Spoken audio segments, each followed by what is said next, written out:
బూడిదన్నా ఇప్పించండి పిల్లోడి ఈ రెండేనయ్యా నాకు ఏదో ఒకటి ఇస్తే నేను పలానా తారీఖున పలానా నేను దానం చేసుకుంటా.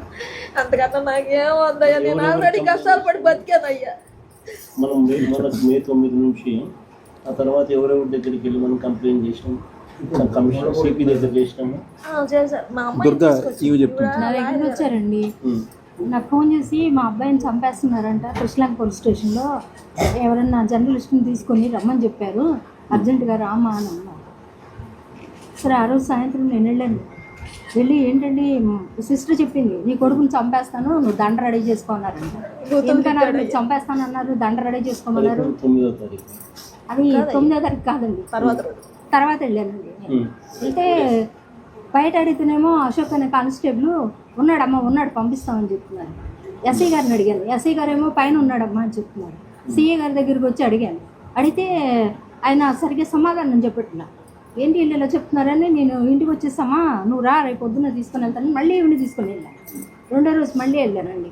ఏంటి వాళ్ళు తేడాగా ఉన్నారు, సరైన ఆన్సర్ ఇవ్వట్లేదు, అసలు పిల్లోడు ఉన్నాడో లేడో చెప్పట్లేదు. ఈవిడ చూసింది కొట్టడము, ఆ అబ్బాయి కేకలు వినటము, ఈ బాబుతో పాటు ఇంకా 4 నా సబ్జెక్టులు ఆ సెల్లో వేయటము, వాళ్ళందరినీ పంపించేశారు మన సబ్జెక్టులకి. కానీ ఈ పిల్లని పెట్టలేదు. వాళ్ళ ముందే ఈయన్ని బాగా కొట్టారు, తలకి దెబ్బ తగిలి కళ్ళు తిరిగి పడిపోయాడు. కాళ్ళ గోళ్ళు తీసేసారు. ఒక డాక్టర్ని పిలిచి కాళ్ళ గోళ్ళు తీయించారండి. ఈ చేతులు 2 చేతులు వేసేసారు, 2 చేతులు బొట్టిన వేలు గోళ్ళు కూడా పీకేసారు. మెడ ఇరిసేసారండి, మెడగోడ ఇరిగిపోయింది. చూసామండి. లాస్ట్ టైంలో పిల్లడు మా అమ్మని చూపించండి, ఇలా ఏలాడు పడిపోయి మా అమ్మని చూపించండి అని ఆఖరి టైంలో. అప్పుడు కూడా వాళ్ళ మనసు కరగలేదండి. ఇద్దరు నడవలేకపోతే 2 కానిస్టేబుల్స్, బాబురావు ఇంకోటి పేరు ఉంది అశోక్, భుజం మీద చెరొకళ్ళు పట్టుకుని ఈడ్చుకొని పైకి వెళ్ళి పడేశారండి. మా కళ్ళ ముందు కాదండి. మా లాయర్ గారు చెప్పారు, ఇంకో లాయర్ గారు చూసి వచ్చి చెప్పారండి, వీళ్ళ బాబుతో పాటు అదే సెల్లో ఉన్న వాళ్ళు చెప్పారు. చెప్తే నేను మళ్ళీ 4 అడ్వకేట్స్ తీసుకొని వెళ్ళాను. మాకు మాత్రం చూపించట్లా, వీళ్ళకి అమ్మకు తెలుసు, చూస్తుందండి.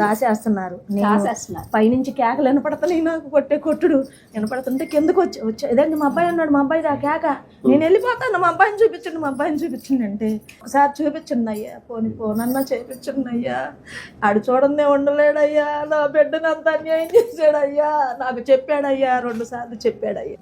నేను అతను కస్టోడియల్ డెత్ లాగా ఉందని చెప్పేసి డౌట్ వచ్చిందండి, ఎవరు సరైన ఆన్సర్ ఇవ్వట్లేదు.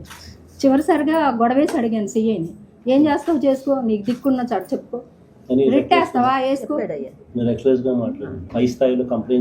డీజీపీకి కంప్లైంట్ చేశానండి, డీజీపీకి కంప్లైంట్ చేశాను. అక్కడి నుంచి కమిషనర్కి వచ్చింది ఆ లెటర్, తీసుకున్నారు, సైలెంట్ అయిపోయారు, ఏం పట్టించుకోలే. హ్యూమన్ రైట్స్కి వెళ్ళి కంప్లైంట్ చేసి ధర్నా చేసాం.